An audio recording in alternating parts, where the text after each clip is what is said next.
2025 সালে উচ্চ মাধ্যমিক পরীক্ষার্থীদের নিয়ে চলে এলাম তোমাদের বাংলা বিষয় থেকে একটি অতীব গুরুত্বপূর্ণ নমুনা প্রশ্নপত্র ও তার সঙ্গে থাকবে উত্তর। তো বন্ধুরা, এই প্রশ্নপত্রে থাকা প্রত্যেকটি প্রশ্ন, বড় প্রশ্ন, এমসিকিউ, এসিকিউ, প্রত্যেকটি প্রশ্ন অতীব গুরুত্বপূর্ণ। কাজেই ভিডিওটি একটু স্কিপ করো না, সম্পূর্ণ দেখে যাও। আশা করছি ভিডিও তোমাদের খুবই ভালো লাগবে। আর ভালো লাগলে লাইক করবে, আমার এই চ্যানেলকে সাবস্ক্রাইব করে অবশ্যই পাশে থাকবে, এবং ভিডিওতে থাকা প্রত্যেকটি প্রশ্ন অবশ্যই পরীক্ষার আগে মুখস্থ করবার চেষ্টা করো, প্রত্যেকটি প্রশ্ন কিন্তু। তো বন্ধুরা, সরাসরি চলে যাচ্ছি মোবাইল স্ক্রিনে, দেখে নাও প্রত্যেকটি প্রশ্ন, দেখে নাও এবং ভালোভাবে মুখস্থ করার চেষ্টা করো পরীক্ষার আগে। আমরা চলে এসেছি মোবাইল স্ক্রিনে, দেখে নাও। সময় 3 ঘন্টা 15 মিনিট, পূর্ণমান 80। একের দাগে আছে সঠিক বিকল্পটি বেছে নিয়ে লেখো। মোট থাকবে 18টি প্রশ্ন, 18টিই করতে হবে। দেখে নাও একের দাগের প্রশ্ন। কালো বিড়ালের লোম আনতে গিয়েছিল, সঠিক উত্তর হয়ে যাবে অপশান খয়ের দাগ, ভজন চাকর। এরপরে দেখে নাও এখান থেকে 1.2-এর দাগের প্রশ্ন। 2-এর দাগে বলা আছে রাঢ় বাংলা বলতে বোঝায় পশ্চিমবঙ্গের ভাগীরথী নদীর। অ্যান্সারটা তোমরা কমেন্ট করে জানাবে, দেখবো কতজন এই প্রশ্নের উত্তরটা বলতে পারে। তাহলে বোঝা যাবে তোমরা কতটা প্রিপেয়ার হয়েছে পরীক্ষার জন্যে। এরপরে দেখে নাও 1.3-এর দাগের প্রশ্ন। কাবুকি থিয়েটার কোন দেশের? সঠিক উত্তর হয়ে যাবে অপশান খয়ের দাগ, জাপান। এর পরের প্রশ্ন 1.4-এর দাগের প্রশ্ন। যথেষ্ট রিলিফ ওয়ার্ক না হওয়ার কারণ? এই প্রশ্নের সঠিক উত্তরটাও তোমরাই কমেন্ট করে জানাবে, দেখবো এই প্রশ্নের উত্তরও কতজন করতে পারে। এরপরে এখান থেকে দেখে নাও 1.5-এর দাগের প্রশ্ন। লঙ্গরখানায় লাইন পড়ে, অ্যান্সার হয়ে যাবে অপশান কয়ের দাগ, ভোর 4টে থেকে। পরের প্রশ্ন 1.6-এর দাগের প্রশ্ন। বুড়ো কর্তা নির্ধারিত মৃত্যুর কত বছর পূর্বেই মারা গেলেন? এই প্রশ্নের উত্তরও তোমরা মোটামুটি সবাই জানো, কারণ তোমরা সবাই গল্পটা খুব ভালোভাবে পড়েছো। আশা করছি সবাই এই প্রশ্নের উত্তরটা তোমরা অবশ্যই কমেন্টে জানাতে পারবে, না পারলে বলে দেবো। দেখে নাও 1.7-এর দাগের প্রশ্ন। বাজারে হাস্কিন মেশিনের পেছনে ছিল, সঠিক উত্তর হবে অপশান খয়ের দাগ, ইট ভাটা। এরপরে আছে 1.8-এর দাগের প্রশ্ন। তো প্রশ্নে বলা হয়েছে ক্রন্দন জননীর পাশে না থাকলে কোন কাজকে কবি মনে করেন অর্থহীন? এই প্রশ্নের সঠিক উত্তরও তোমরা কমেন্ট করে জানাবে। আজকের প্রশ্নপত্রে বেশিরভাগ প্রশ্নের সঠিক উত্তর তোমরা আমাকে কমেন্ট করে জানাবে। পরে দেখে নাও 1.9-এর দাগের প্রশ্ন। এই প্রশ্নটা খুবই গুরুত্বপূর্ণ একটি প্রশ্ন। গল্পটা প্রোগ্রেসিভ হয় কী করে? গল্পকে প্রোগ্রেসিভ হতে গেলে কি থাকতে হবে? এই প্রশ্নটার সঠিক উত্তরও তোমরাই কমেন্ট করে জানাবে, এই প্রশ্নটার উত্তরটা আমি বলে দেবো না।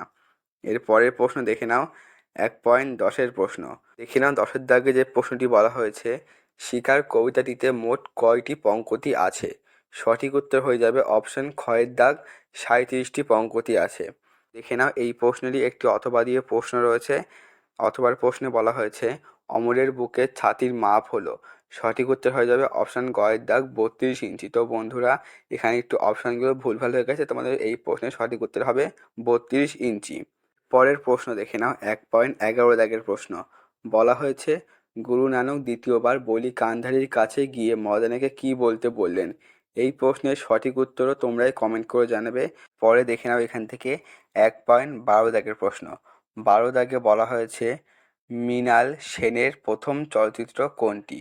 এখানে সঠিক উত্তর হয়ে যাবে অপশান কয়ের দাগ, রাতভোর। এই প্রশ্নটিও খুবই গুরুত্বপূর্ণ একটি প্রশ্ন। এরপর 1.13, হাসান আবদালের বর্তমান নাম হলো, অপশান ঘয়ের দাগ হবে সঠিক উত্তর, অর্থাৎ পাঞ্জা সাহেব হয়ে যাবে এই প্রশ্নের সঠিক উত্তর। দেখে নাও 1.14 দাগের প্রশ্ন। ক্যানবেরি রূপমূল কোন জাতীয় রূপমূল? সঠিক উত্তর হয়ে যাবে অপশান কয়ের দাগ, স্বাধীন রূপমূল। পরে দেখে নাও 1.15 দাগের প্রশ্ন। সত্যজিৎ রায়ের পথের পাঁচালী ছবিটি সঙ্গীত পরিচালনা করেন? এই প্রশ্নের সঠিক উত্তর হয়ে যাবে অপশান গয়ের দাগ, রবিশঙ্কর। এরপরে দেখে নাও 1.16 দাগের প্রশ্ন। বলা হয়েছে দ্বি-স্বরধ্বনি কয়টি? এই প্রশ্নের সঠিক উত্তরও তোমরাই কমেন্টে জানাবে। এর পরের প্রশ্ন দেখে নাও 1.17, বাংলা ভাষায় অর্ধস্বর ধ্বনির সংখ্যা হলো, সঠিক উত্তর হয়ে যাবে অপশান গয়ের দাগ, 4টি। পরের প্রশ্ন 1.18 দাগের প্রশ্ন, লাস্ট প্রশ্ন। অস্বচ্ছ জল রঙে আঁকা ছবিকে বলে? সঠিক উত্তর হয়ে যাবে অপশান কয়ের দাগ, ওয়াশ। তো তোমরা দেখে নিলে প্রত্যেকটি এমসিকিউ। এরপর দেখে নাও তোমার 2-এর দাগে আছে অনধিক 20টি শব্দে প্রশ্নগুলির উত্তর দাও। তোমাদের মোট 12টি এসিকিউ আছে, 12টিই করতে হবে। তো দেখে নাও এখন 2-এর 1-এর দাগের প্রথম প্রশ্ন।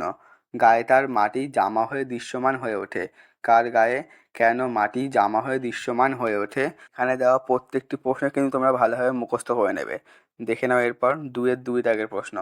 এই জগৎ যে স্বপ্ন নয়, কবি কীভাবে তা বুঝতে পারেন? এই প্রশ্নটিও খুবই গুরুত্বপূর্ণ। দেখে নাও 2-3, অলস সূর্য দেয় একে, সূর্যকে অলস বলবার কারণ কি? এর পরের প্রশ্ন দেখে নাও 2-4 দাগের প্রশ্ন। দর্শক কিন্তু কেউ হাসলো না, কোন দর্শক বা কোথাকার দর্শক কেন হাসলো না ব্যাখ্যা করো।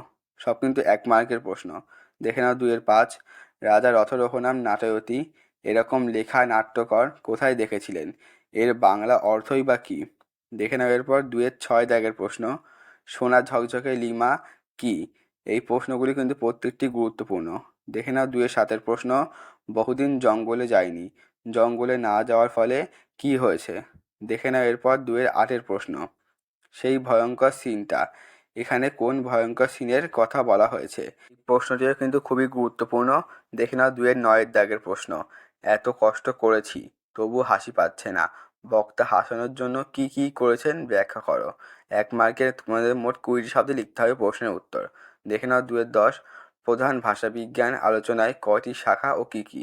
2-11 দাগের প্রশ্ন, ক্যানবেরি রূপমূল কি?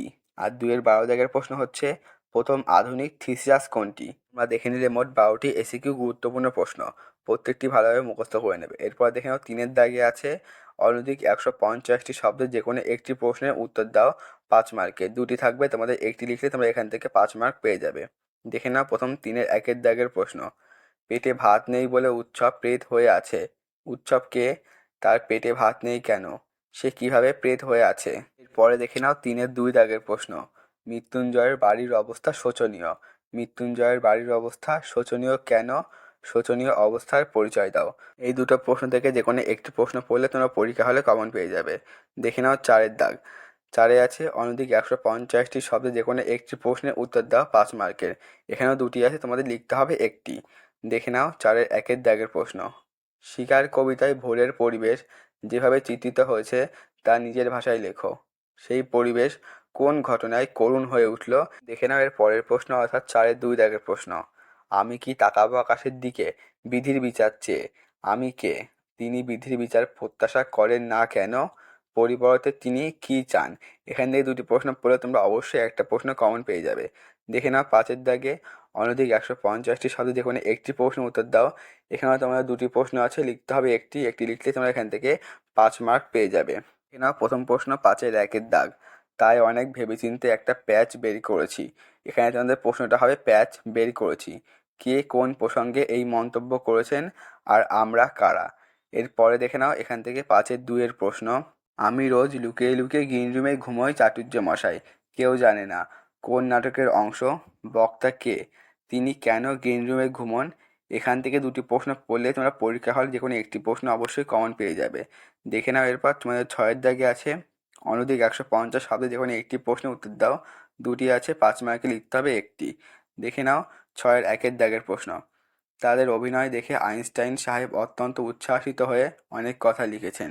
আইনস্টাইন সাহেব কে? তিনি যাদের অভিনয় দেখে উচ্ছ্বাসিত হয়েছিলেন সেই অভিনয় দেখে তিনি কী লিখেছিলেন? এই প্রশ্নটি কিন্তু অত্যন্ত গুরুত্বপূর্ণ একটি প্রশ্ন, ভালোভাবে পুরো প্রথম থেকে মুখস্থ করবে। দেখে নাও এরপর 6-এর 2-এর প্রশ্ন। মায়ের বান্ধবী আমাদের সমস্ত ঘটনাটি শোনালেন, ঘটনাটি উল্লেখ করো।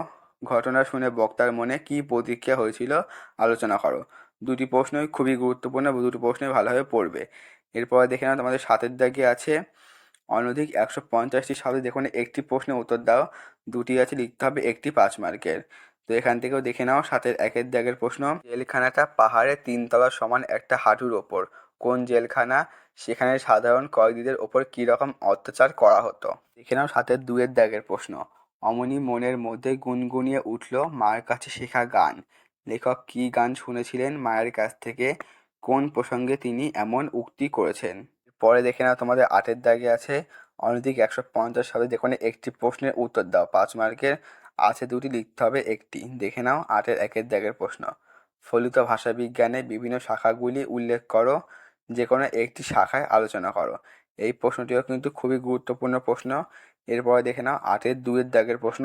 বলা হয়েছে উদাহরণসহ গুচ্ছধ্বনির পরিচয় দাও। এই প্রশ্নটিও খুবই গুরুত্বপূর্ণ। দেখে নাও তোমাদের 9-এর দাগে আছে।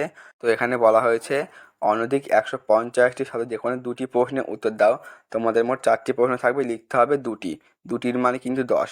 তোমরা দেখে নাও এখান থেকে 9-এর 1 দাগের প্রশ্ন। বাংলা গানের ধারায় বাউল ফকিরের গানের মূল্যায়ন করো। এর সঙ্গে দেখে নাও 9-এর 2 দাগের প্রশ্ন।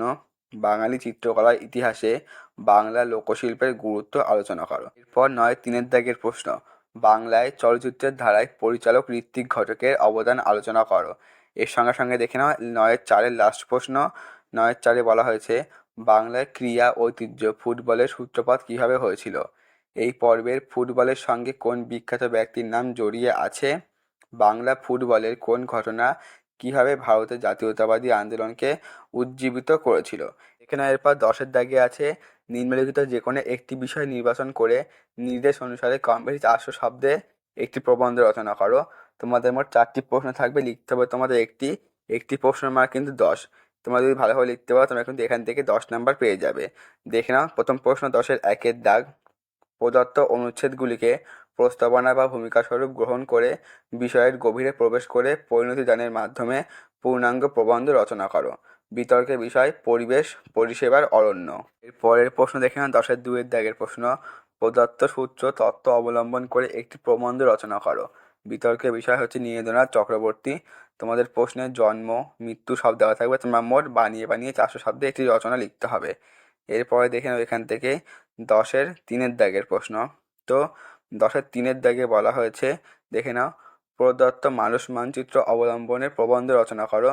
বিতর্কের বিষয় হচ্ছে ছাত্র জীবন। দেখে নাও আজকের লাস্ট প্রশ্ন 10-এর 4। নিম্নে প্রদত্ত মানুষ মানচিত্র অবলম্বনে প্রবন্ধ রচনা করো। বিতর্কের বিষয় বন্যা ও তার প্রতিকার। তো তোমরা দেখে নিলে আজকের এই মোট প্রশ্নপত্রটি। ভালো লাগলে অবশ্যই কমেন্টে জানাবে এবং তোমরা কতগুলো প্রশ্ন এখান থেকে পারবে সেটাও অবশ্যই কমেন্টে জানাবে। তো বন্ধুরা কেমন লাগলো আজকের এই প্রশ্নপত্রটি? ভালো লাগলে লাইক করবে, চ্যানেলকে সাবস্ক্রাইব করে পাশে থাকবে এরকম নতুন নতুন ভিডিও পাওয়ার জন্যে। অন্য কোনো সাজেশন চাইলে অবশ্যই কমেন্টে জানাতে পারো, তাহলে সেই বিষয়ে সাজেশন বানিয়ে আমার এই এক্সক্লুসিভ চ্যানেলে অবশ্যই আপলোড করা হবে।